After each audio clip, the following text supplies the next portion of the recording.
Well, okay, we're back in action here. A new microphone. I'll be interesting to see how it really sounds. And we have the forced perspective critique coming up. I think this will go really pretty fast because for the most part, there's not much we can do in post-production to fix any issues from this forced perspective issue without cheating. But what I'll try to do is go through it and point out perhaps things that you might have been able to do to make the gag, the effect of the forced perspective approach work a little better for you. So with that as our opening, let's go for it. Here's our first shot. This one works actually pretty well. I assume this is supposed to be the princess hiding in the woods. The only issue, which the photographer did point out, was to do it over. These leaves are really out of scale unless they are giant leaves. But we could have probably helped this a little more simply by cropping that part of our little tableau out so that we don't see them as much. We've still got the look, the idea of the figurine hiding behind a tree or a branch. So we could probably make this work just with a slight angle change. But yeah, it would be cool to get rid of those leaves and use a larger picture. But this worked really pretty well. Good idea. Let's go to the next one. Okay, here we have the reverse idea of trying to make something life-size look small with camera placement. The concept works pretty well. Boy, there is an incredible amount of noise in this shot. It's a little underexposed. That noise is really jumping out at us. But the main problem for the effect is if this hand were truly holding this tiny bottle, then this bottle would be on the same focusing plane as the index finger and the thumb would be. So if they are sharp, the bottle would be sharp. So we've got a focus issue to sell this this little gag. You've got to think about that when you're putting things like this together. Here we have one that has a problem similar to the Princess Leia shot. It's a really nice macro of the train coming through this jungle of grass, but nowhere that I know of does grass grow to that size. So what we would need is to stage this a little better. It's a nice macro. You've got good depth of field. You've placed the little locomotive and the track down in it, but the surrounding landscape is giving the gag away as being a tiny little toy in some uncut grass. Here's one that really does kind of work for us. The polar bear is on something that has an indefinite size, so this could be a case of it standing at the top of a waterfall. If that were the case, then the water would probably look a little bit differently, and maybe a longer exposure, let this blur more, would hide the fact that it's just kind of a trickle of water coming over the edge, not really a water flow over a big waterfall. But the concept is there. This really does start to work pretty well. This one, I'm sorry that I could not upload your final shot. I would love to have seen it. But I wanted to put this up anyway, number one, to recognize the fact that you went to all this trouble, and two, to show the rest of the class, here's a fascinating way to deal with the object, which is the little pterodactyl hanging from the light stand. This is a lot of work to put this together. I really commend you for this, and I'll bet it was really pretty cool when you shot it. So I'm sorry that I can't see it or show it, but I think this was a really good plan. You may have wanted to increase the distance a little better so you could make the flying dinosaur appear bigger relative to the land-based creatures in the background. But this is cool. Here we have one that simply needs a different angle and really, unfortunately, a different lens. Here we've got the little silver stormtrooper with a gigantic helmet, But we've also got this bag or this purse in the way, and this gives the whole thing away. So this, and there will be several that I may say this about, really the concept, I get it, but you need to go back and look at the Elgin Park series, especially the portions where it shows how he did it, that shows the way he's put his models on a table with reality in the background and made them blend. This could be really pretty cute, but the angles and the lens are killing the gag, and this inclusion of this real-sized bag is driving a nail into its coffin. Well, this is a fascinating little doll. I recall the photographer said that her grandmother had made this doll. Wow, the wings are incredible. I wonder how she did that.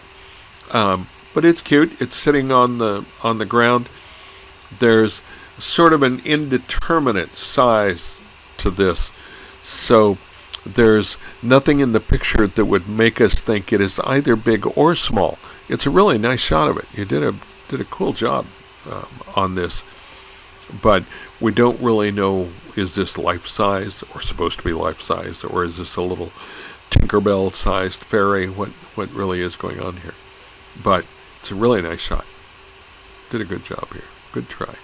Here I wanted to show this because in this overview you can see how this next shot that I'll show you was done. And the subject, the little craft in it, is this thing right here, laying on this bed of rocks, this little table. This was someone who paid attention to the Elgin Park series and used that approach to create this shot with the table blending into the background, being lit by itself, and this little craft here in the foreground. The star trails are kind of interesting in this as well. So this was a lot of work. I think you did an extremely nice job on this. So let's grab the next set. Okay, here now we're back to making something large look small. And the only issue with this is exactly the same one as before. When you're doing this kind of gag, you really have to think about what would the photograph look like if the effect you're after were real. Here the size works. We've got this tiny little dog sitting in the palm of her hand, but the dog is slightly out of focus. It's too far away. Her hand is sharp. So these two would need to be of the same sharpness if this were real.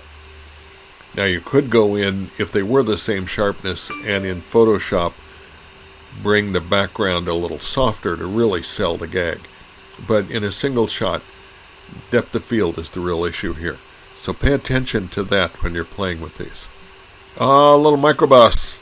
Very cute. And this is a really good attempt at this effect. This follows through with some of the examples that you were seeing. The only problem, and this I'm going to assume that in this one and in others like it, the real issue is you simply at this stage in your career don't really have the lenses and the equipment to pull some of this off.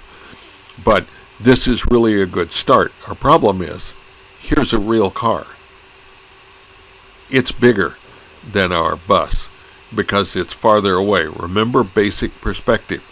Things that would be of equal size appear to get smaller as they go off into the distance. So what we needed here was more distance between the toy and the real car, and a lens with a wider angle that could get up close and maintain depth of field that would have kept this with some sharpness and made them scale about the same.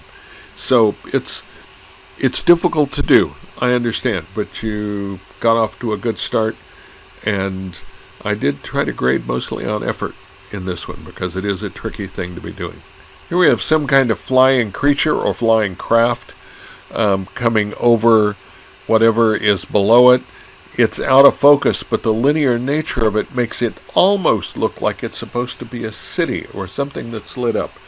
The only problem with this, to sell this gag as real, is there must be some light from overhead that's creating this. Maybe it looks like a nighttime scene, maybe moonlight or starlight. But the basic problem is the light from here would be coming from underneath, so it would be lighting up some of this. But this is a good effort. This really starts to work. Very clever. And here we have one that's kind of an exaggeration of the problem that happened with the little microbus. The concept really works. And the inclusion of the hydrant in it to give it some sense of scale really does help. But this car is just too big. So what's needed is this to be further away, because a hook and ladder arrangement like this is a big truck. It should be farther away with a wider lens to bring it to where it appears that this car is small in the background because it's farther away and this truck is bigger. So it's really a lens and distance issue. This whole effect, to a very large degree, is a lens and distance issue. Remember, the guy who does Elgin Park does everything with a point and shoot, which inherently has a wide-angle lens and great depth of field. Well, some lucha characters here. I'm not sure how that works with the game console here. Are they supposed to jump up and down on the buttons, or do they play by using the joysticks in this? That would be interesting, that it were a giant controller. It would be nice if this background were a little sharper and we could see the two of them. I'm assuming that this must be a standard pose in Mexican wrestling. The masks just crack me up. I just love those. Those are such a wild thing. So again, this is starting out nice. We could have cropped this in a little tighter. Pay attention. Just because it's an effects shot doesn't mean that you shouldn't pay attention to things that are in it that don't need to be there. Your real story is these guys. So concentrate on those. This is very similar to the bottle or the little dog in the palm of the hand, except this one goes kind of the other way. It's a very careful staged shot. It would look for all the world like he's grabbing the forklift, except for two problems. One is the focus. The forklift is sharp, his hand is not. They would be on the same plane, so they would be equally sharp. Plus, the forklift is fully lit and his hand is in shadow, so they can't possibly be in the same place. He can't possibly be grabbing the forklift. So you've got to think about all those things. As I said, this is a complex type of thing to shoot, to pull off and make it appear real. It's not easy. Well, the Wizard and the Dragon. This is a very nice macro shot, a nice shot of the toy. The lighting really works. You've done an excellent job on this. The only problem is, from the standpoint of the assignment, there is nothing in this shot to let us know that, or to try to convince us rather, that these are life-size creatures. There's no point of reference in them. So they really come across as toys. But it's a nice shot. Oh, this one works. The tiger waiting for the folks to come out of the zoo to provide him lunch, with themselves perhaps. This is clever. This is one that is really using the approach that was used in the Elgin Park shots really pretty well. The lighting works. The relationship of folks reads as fairly real. So this is nicely done. Good job. Now this one works. This little toy Volkswagen is at a perfect angle and distance from the car in front of it and the other cars on the street to where it reads as a real vehicle. So this one, you did a very, very nice job in placement. It would be nice if the exposure was a little better so we could get a little more look at the car detail. But in terms of the effect we were after, this one works really very well. Nice job. Another Volkswagen, this time a pink Volkswagen. This one has a couple of issues with it. Number one is the hand, that I'm assuming is holding it, but I'm not sure. I'm not sure how it would be gripping it if it were, but the real problem is it's not on the ground. If this were sitting on the ground, like these vehicles, look at the base where they're sitting. There's a shadow there. There is no shadow on this. So that would be easy to fix. In Photoshop, you could paint in a little shadow there. But without it, it makes it clear that this isn't real, that it isn't really sitting there. And again, the hand, it's like that bag that was in the other shot. The hand is really killing the effect for this. Okay, so that's what we had. You guys did some interesting work. We're off to a really good start on it. You need some work if you wanted to pull some of these off. They can be really fun to do.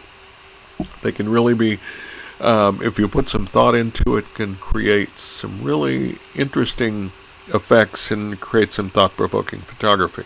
But you have got to think through everything.